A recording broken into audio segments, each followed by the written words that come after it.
So, greetings, friends. Today's class is the fourth of a series of talks on what it means to awaken to the Four Noble Truths, and each one specifically. So, when the Buddha described fully awakened, fully mature right view, he described it very simply and directly as right view is understanding the true nature of suffering or stress. Right view has fully developed and fully abandoned craving and clinging.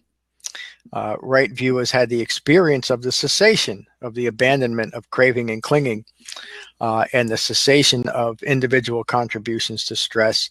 And finally, right view is a view that has developed from the wholehearted engagement in the Eightfold Path.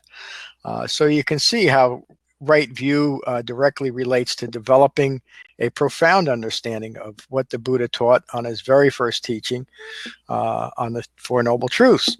So in the Buddha's words in describing the way of practice and how the Eightfold Path is the path to developing full human maturity, he used these words. And this, monks, is the noble truth of the way of practice leading to the cessation of dukkha, precisely this noble Eightfold Path.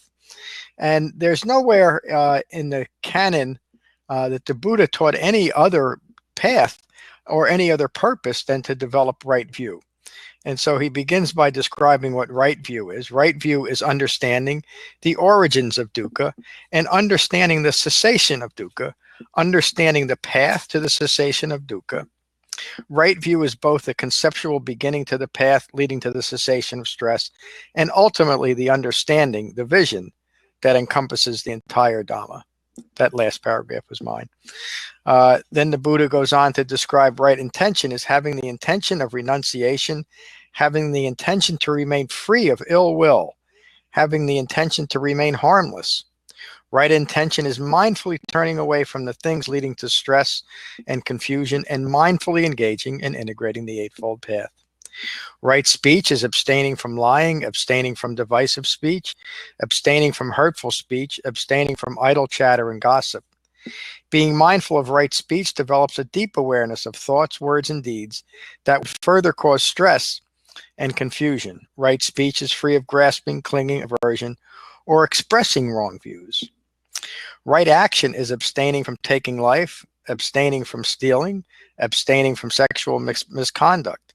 As with right speech, right action is free of any self-centered desire and develops harmony and equanimity. Right livelihood is abstaining from a dishonest livelihood, not engaging in what can cause harm to others, avoiding the sale of intoxicants, enhancing life with right livelihood. Right livelihood is specifically remaining harmless in the manner of earning a living and contributing to the common good while doing so. Right effort is generating effort and intention to abandon the cultivation of unskillful qualities and generating effort and intention to abandon unskillful qualities already present. Right effort is generating effort and intention to cultivate skillful qualities and generating effort and intention to maintain skillful qualities already developed. Right mindfulness is holding in mind the present moment and the qualities of awakening in relation to the Four Noble Truths. In the Satipatthana Sutta, the Buddha describes the foundations of mindfulness.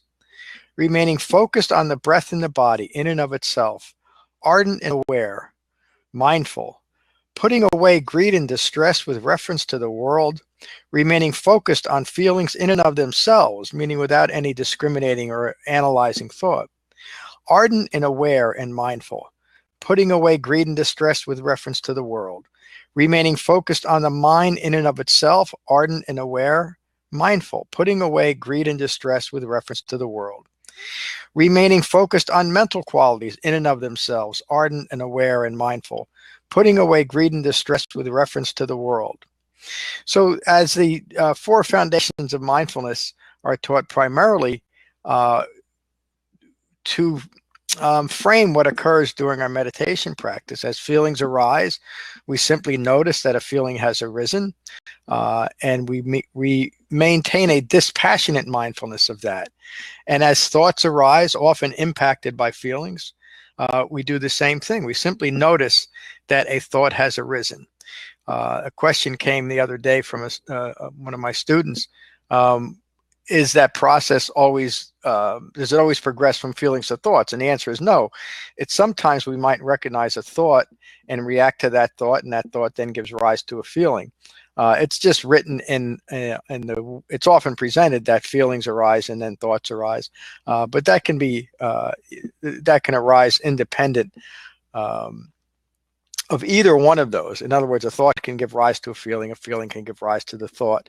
But what's important is to recognize that process and how reacting to feelings and thoughts affects the quality of our mind.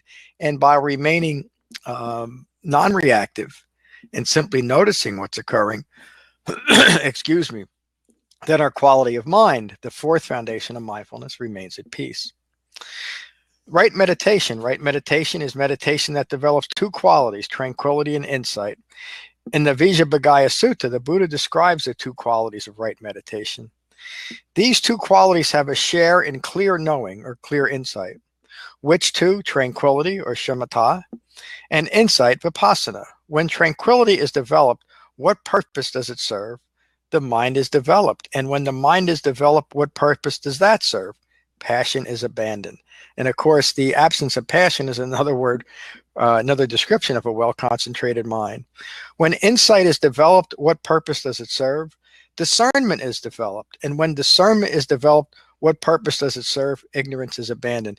So that discernment, using it in this context, it means that we have fully integrated the Eightfold Path and allow, a better word is to utilize that Eightfold Path for framing our perceptions of the world. In other words, we will go from an ignorant understanding of the world through a profound wisdom-based understanding of the world through developing the framework of the Eightfold Path.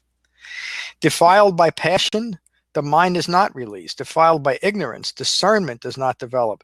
Thus, from the fading of passion is there awareness release. From the fading of ignorance, there is discernment release. That's from the Samyutta Nikaya 45.8. So to tie this into what this means as far as awakening to the Fourth Noble Truth, awakening to the Fourth Noble Truth means that we have engaged in the Eightfold Path as our Dhamma practice. We have developed a well-concentrated mind to support the refined mindfulness, to hold in mind each factor of the Eightfold Path as the framework for living our lives, and ultimately as the framework for developing profound right view. So awakening to the Fourth Noble Truth is fully developing the Eightfold Path. Of course, as a path, we have to start somewhere, and we start wherever we are, whatever level of understanding we have, and whatever level of conditioned thinking we have. And that's an important point there. The greatest difficulties that anyone will have when developing the Buddha's Dhamma is our conditioned thinking that inclines the mind away from the Dhamma. In fact, it often tries to present the Dhamma in a way that is unreachable and terribly complicated, when in fact, what the Buddha taught was a very simple and direct Dhamma, precisely to overcome the common human problem of conditioned thinking.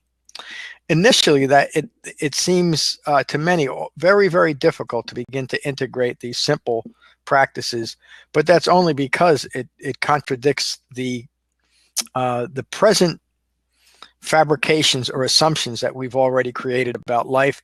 And often, if we've been practicing different types of Buddhist religions, that has an impact on our conditioned thinking.